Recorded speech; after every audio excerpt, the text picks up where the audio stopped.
아침마다 손가락이 뻣뻣하고 계단을 오를 때 무릎이 욱신거리며 조금만 오래 서 있어도 관절이 아프다는 분들 생각보다 정말 많습니다. 병원에 가보면 류마티스 관절염 또는 퇴행성 관절염이라는 진단을 받게 되죠. 하지만 많은 분들이 약을 복용하면서도 생활 습관이나 식사 방식은 예전 그대로 두고 계십니다. 그런데 관절은 평소 어떻게 쓰고 무엇을 먹느냐에 따라 염증이 더 심해질 수도 줄어들 수도 있습니다. 오늘 영상에서는 관절을 아프게 만드는 나쁜 식습관과 생활 습관, 그리고 통증을 줄이고 뼈를 지켜주는 좋은 음식과 실천 방법까지 차분히 정리해서 알려드리겠습니다. 많은 분들이 잘 모르고 계시는 부분이 하나 있습니다. 바로 음식이 관절 염증을 키울 수도 있다는 사실입니다. 류마티스 관절염은 자가 면역 질환입니다. 내 몸의 면역세포가 잘못 작동해서 자기 관절을 공격하면서 염증이 생기는 병인데요. 이때 몸 안에 염증을 일으키는 음식을 계속 먹으면 면역 반응이 더 심해지고 관절통이 더 악화될 수 있습니다. 서울아산병원 류마티스내과 교수는 이렇게 말합니다. 류마티스 관절염 환자들은 약만 믿기보다는 반드시 식생활과 생활습관 개선이 병행돼야 합니다. 특히 포화지방, 흰 밀가루, 설탕, 가공식품은 체내 염증 반응을 키우고 관절막에 손상을 줍니다. 실제로 영국 옥스퍼드 대학교의 연구에 따르면 설탕과 정제된 탄수화물 위주의 식단을 4주 동안 유지한 그룹에서 염증 수치가 평균 37% 상승했고 통증 민감도도 눈에 띄게 높아졌다고 합니다. 류마티스 관절염 환자분 중에는 아침에 손이 뻣뻣하고 계단을 오르내릴 때 무릎이 욱신거리며 밤에 자다가 관절이 아파서 깨는 분도 많습니다. 이런 경우는 단순한 노화가 아니라 음식에서 시작된 염증이 관절에 영향을 준 것일 수 있습니다. 또 하나 중요한 건 짠 음식입니다. 김치, 젓갈, 찌개, 장아찌처럼 우리 식단에 익숙한 음식들은 생각보다 나트륨 함량이 높습니다. 과도한 소금 섭취는 관절 주변에 체액을 고이게 하고 부종을 유발합니다.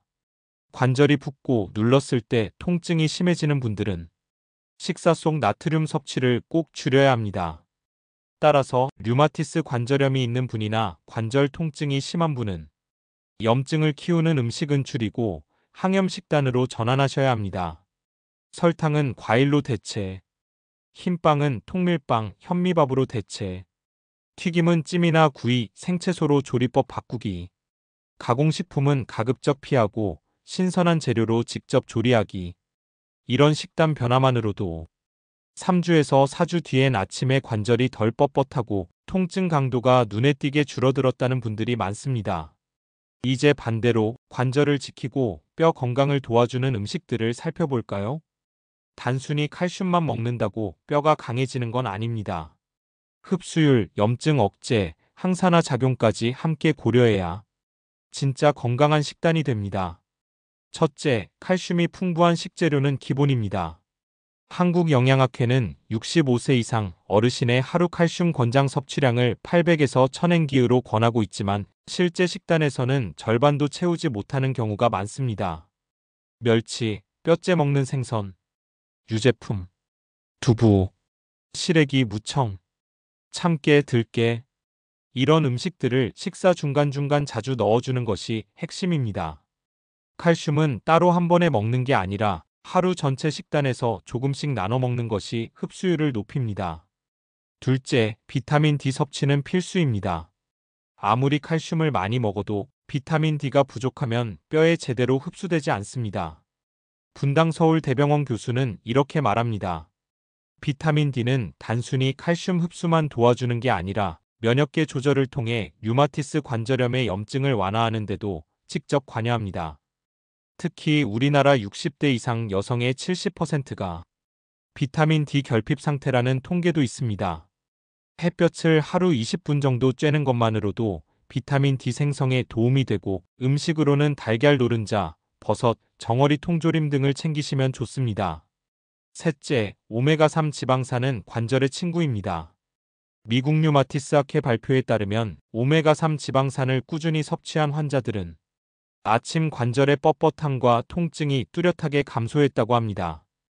오메가3가 풍부한 식품은 고등어, 꽁치, 정어리, 들기름, 아마씨유, 호두, 들깨 등이 있습니다. 단, 오메가3는 고온에서 산화되기 쉬우므로 구이보다는 찜이나 조림으로 먹는 것이 더 좋습니다.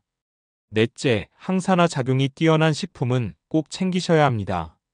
강황, 마늘, 생강, 양파, 브로콜리처럼 몸속 산화 스트레스를 줄여주는 식품들은 류마티스 염증 억제에도 도움을 줄 수 있습니다. 특히 강황에 들어있는 커큐민이라는 성분은 천연 항염제로도 불릴 만큼 관절통 완화에 효과적인 식품으로 다수의 논문에서 소개되고 있습니다. 우리는 통증이 오면 약을 먼저 찾습니다. 관절이 아프면 진통제, 염증이 생기면 소염제. 하지만 약은 증상을 줄여줄 뿐 진짜 원인을 없애주지는 못합니다. 관절은 살아있는 조직입니다.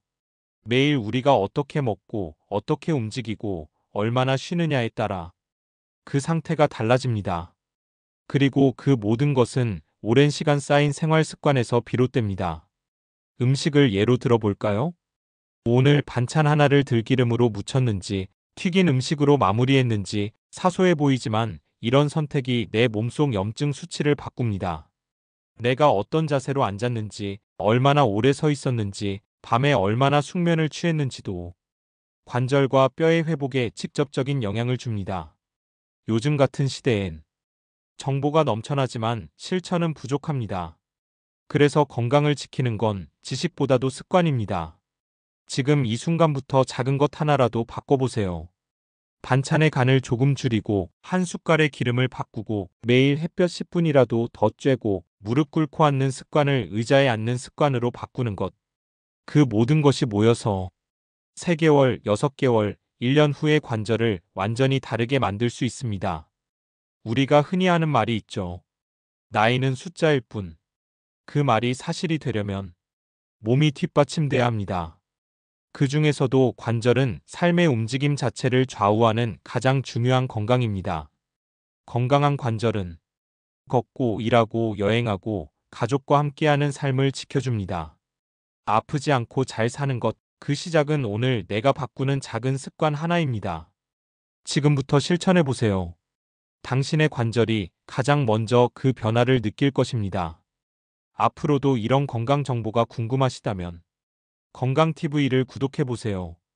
뼈 건강, 관절염, 고혈압, 혈관, 식습관까지 60대 이후 꼭 알아야 할 건강 정보를 쉽고 정확하게 매주 전해드립니다.